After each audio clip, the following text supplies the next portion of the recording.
interacción.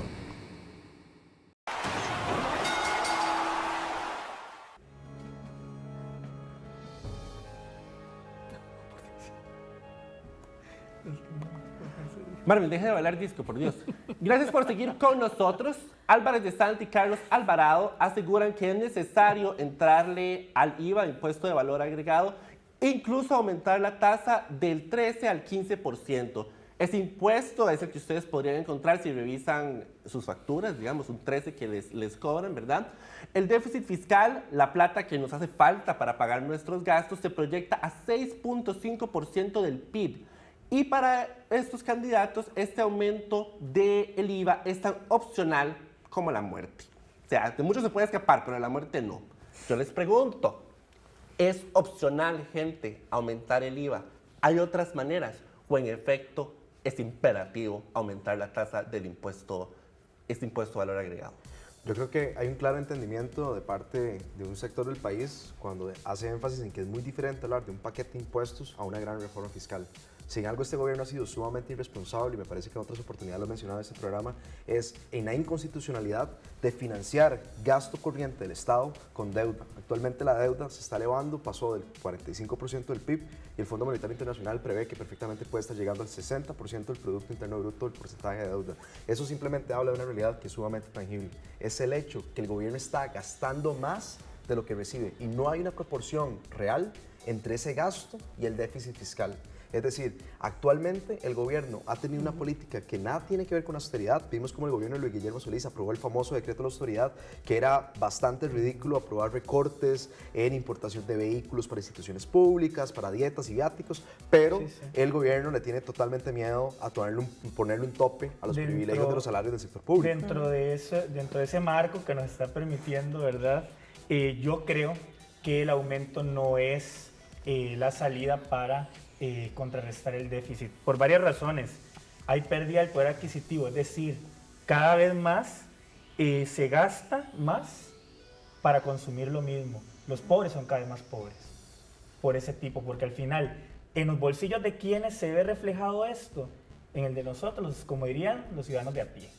Y es que al fin y al cabo el peso del actual peso del fisco cae en esas personas que son asalariadas, no les ha llegado ni siquiera el salario a final de mes, cuando ya les redujeron no solo las cargas sociales, sino también un montón de cargas adicionales más, sin hablar de cuando se les reduce el salario cuando van al supermercado. Y es un poco el impacto que ha tenido el peso fiscal actualmente sobre la clase media. Vos decís que no es la salida, lo de aumentar la tasa del IVA. Yo sí creo que es una salida. Lo que pasa es, y es la salida más fácil. Correcto. Y es la salida más fácil. estratégica. Digamos, como 40% de la recaudación fiscal viene precisamente del impuesto sobre la venta, digamos, el impuesto sobre la venta. Es una salida muy fácil, entonces aumentarlo del 13 al 15 y que entonces ese 40% pues se multiplique, ¿verdad? Entonces recibimos muchísimo más dinero de inmediato, que es una de las cosas que hace falta. Yo estaría dispuesto a aceptar un aumento de la tasa, pese a que según datos de Mercer, San José es de las ciudades más caras en Latinoamérica, o sea, el costo de vida es muy elevado. Pese a eso, porque creo que puede haber una situación contingente en el país donde se ocupa una inyección de dinero pronto y rápido. Sí, y solo sí, hay una propuesta bien ruda en entrarle a evasión fiscal. Claro. Se proyecta un déficit de 6.5, pero la evasión se proyecta que vas a aumentar a más del 8%. Más pobres, los ricos más Entonces, ricos. digamos, Pero señores, ¿qué pasa con la contención del gasto? O sea, no se puede estar hablando únicamente de déficit fiscal versus aumento de impuestos cuando estamos hablando de que el gobierno no le está alcanzando la plata hoy para financiar sus gastos que no tienen una correlación directa con el déficit Porque hay fiscal. una evasión. Sí, pero y cada bueno, vez se erosiona. ¿cuántas personas han ido a la cárcel por evasión fiscal? Defraudación a la hacienda que eleva los 500 salarios básicos. Nadie va a la ¿Cuántos? cárcel por eso. no sé, Beatriz. Ni una sola persona en toda la historia de ese tipo penal está en el Código Penal Tributario. Bueno, en el Código Tributario, pero esa es la vía penal tributaria. Sí, yo estoy Ni una sola persona. Y estar el aquí, único, Beatriz. el único caso, el de La Estrella, muy conocido, se cayó en casación porque no había forma. Además, los mismos jueces que juzgan esos delitos no conocen sobre materia tributaria. Yo creo que yo estoy totalmente de acuerdo en que en ese país hay una gran cantidad de evasores y como dije, en la ecuación hay que poner las tres cosas. Hay que poner la cuestión del déficit fiscal, hay que hablar de un eventual, si fuera el caso, aumento de impuestos, que yo dilataría esa discusión hasta que resolvamos el otro problema que planteaba al inicio, que es la contención del gasto público. Pero, y es cierto, a esas empresas hay que caerles con todas las de la ley, porque también el hecho de que siga obviándose el problema del déficit fiscal y que la solución inmediata sea simplemente aumentar impuestos, como los proyectos que hay actualmente en la Asamblea Legislativa para aumentarle más impuestos a las zonas francas, por ejemplo, que están claramente reguladas, que pagan todas sus obligaciones y que de hecho tiene un porcentaje de inversión y creación de empleo muy importante en el país. Yo estoy totalmente de acuerdo de que no simplemente se le puede encarecer el costo operacional a las empresas que hoy legalmente están pagando sus impuestos, que son muchas, para simplemente obviar a todas esas empresas que no lo están pagando. Eso claramente es un problema que hay que resolver.